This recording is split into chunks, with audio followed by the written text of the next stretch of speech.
A Michigan Republican is using a disgusting lie in order to raise money.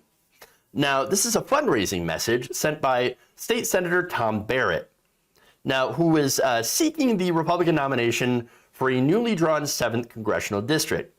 Here's what he claims, quote, President Biden is forcing 5-year-olds to learn about gender reassignment surgeries, gender identities, and other radical ideas, adding that every American needs to step up today and stop this sick and twisted ideology for poisoning our children. Here's an image, a screenshot obtained by the Michigan Advance. Here's what it says. Confirmed. Your child's gender reassignment surgery has been booked. Now, if you get this message, you're gonna be like, what? What is going on here? What are you talking about? Appointment details. Appointment for your child. Tomorrow at 9 a.m. Oh my God, it's happening. They're forcing our children to transition. They're gonna do surgery on them. No. And it adds, if you would like to cancel this appointment because you do not believe in teaching young children about dangerous transgender ideologies, please sign your name now. So that right there is horrendously dishonest. I mean, honestly, I don't think I've seen anything worse. Wow. So now, obviously, let's go and debunk some of this stuff, right? So look, Joe Biden's not doing anything of the sort. What is Joe Biden doing? Nothing. Not on this issue. No. And so, look, as far as education, right? Generally, education, the curriculums are controlled at the local level. And so the federal government and Joe Biden specifically don't have anything to do with this. Secondly, gender identity. I love how they say gender identity is a radical idea. No, gender identity has always existed. Again, even the people that only believe in the gender binary, that's still identity. And so, yes, if you're a straight, non-trans man, that's a gender identity. And so, look, the whole thing seems pretty ridiculous when they consider it to be radical. It's existed in some form always from the beginning of time. There's nothing radical about being honest with yourself and with the world about who you are. Now, secondly, there aren't children getting reassignment surgeries. And for one, there's nobody advocating for that. And the only thing that's being advocated for when it comes to children is reversible hormones and reversible puberty blockers. Again, note reversible, meaning that you can stop at any time and it reverses the effect. That's it. So now the reason that they do that, this is accepted medical science, is that it allows this person to transition into their preferred gender. That's it. And again, completely reversible. And so I don't know what the issue is here. And by the way, this has been, what this is gender affirming care. Okay?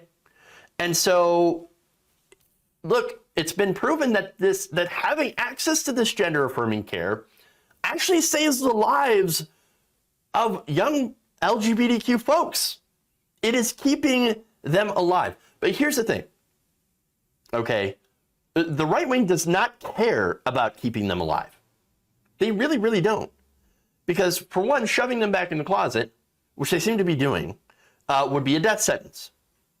And if you would rather have a dead child than a trans child, you're a monster.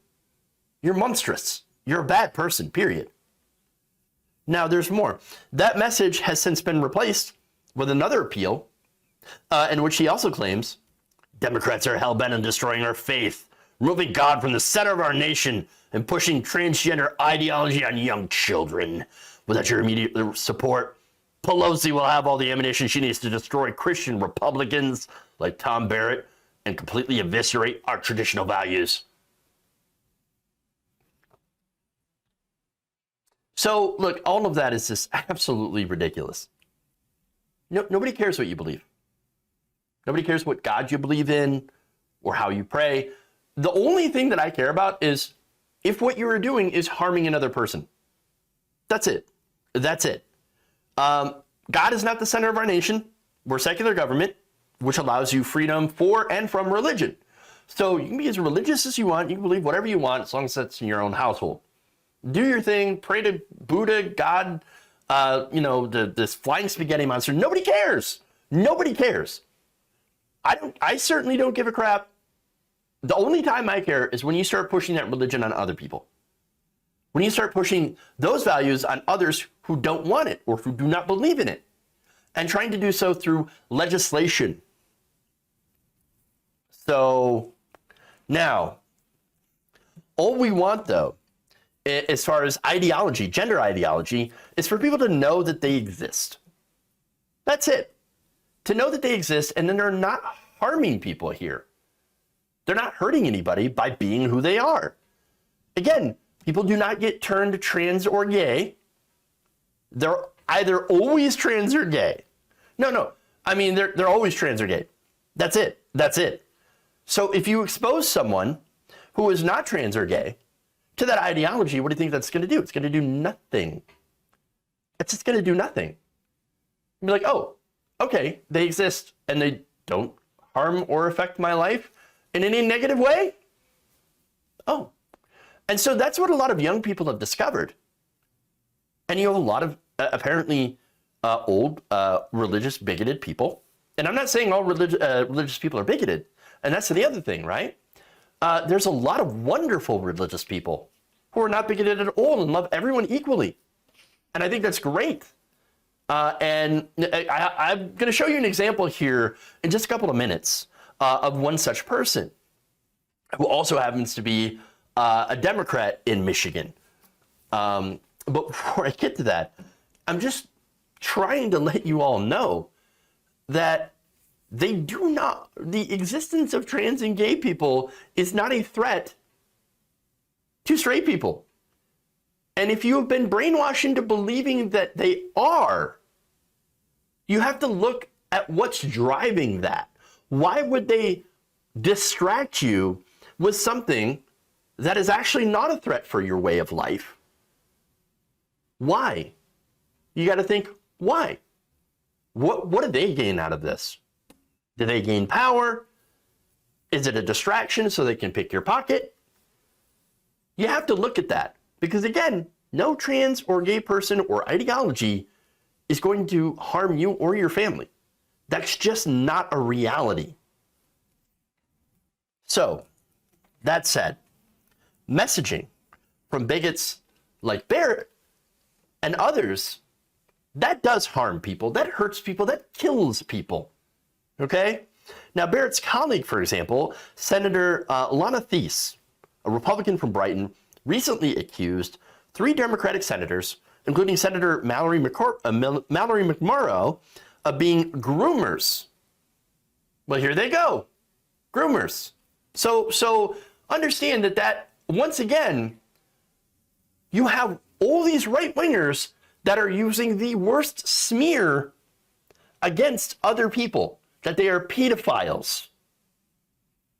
Now, that led to McMorrow making a speech that went viral. I want to show that to you because it is absolutely amazing.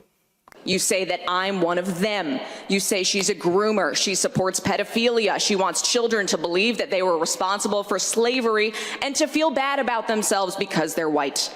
Well, here's a little bit of background about who I really am. Growing up, my family was very active in our church. I sang in the choir. My mom taught CCD. One day, our priest called a meeting with my mom and told her that she was not living up to the church's expectations and that she was disappointing. My mom asked why. Among other reasons, she was told it was because she was divorced and because the priest didn't see her at Mass every Sunday. So where was my mom on Sundays? She was at the soup kitchen with me. My mom taught me at a very young age that Christianity and faith was about being part of a community, about recognizing our privilege and blessings and doing what we can to be of service to others, especially people who are marginalized, targeted, and who had less, often unfairly. I learned that service was far more important than performative nonsense like being seen in the same pew every Sunday or writing Christian in your Twitter bio and using that as a shield to target and marginalize already marginalized people. People who are different are not the reason that our roads are in bad shape after decades of disinvestment, or that healthcare costs are too high, or that teachers are leaving the profession. I want every child in this state to feel seen, heard, and supported, not marginalized and targeted because they are not straight, white, and Christian. We cannot let hateful people tell you otherwise, to scapegoat and deflect from the fact that they are not doing anything to fix the real issues that impact people's lives. And I know that hate will only win if people like me stand by and let it happen. So I want to be very clear right now. Call me whatever you want. I hope you brought in a few dollars. I hope it made you sleep good last night. I know who I am. I know what faith and service means and what it calls for in this moment. We will not let hate win. Oh, I love it. Strong Democrats do exist. They do. It's rare, but they do. And I absolutely love it. And I love how she points out the performative nonsense. Because we see that all the time. You see people like, oh, I'm such a loving, wonderful Christian, but I also hate the poor. Well, what did Jesus say about the poor? Give all your stuff away. Give all your stuff away for the poor. And help them. Help them. Do something for them. Treat them well. Treat the immigrant well. They don't do any of that. It's all performative. It's all like, oh, I just want to be part of the club. I just want to be part of the group of Christianity. But I actually don't want to do any of the things that my religion actually tells me that I should do. Except for to cherry pick out the hateful stuff, that I agree with this. So, look, beautiful speech.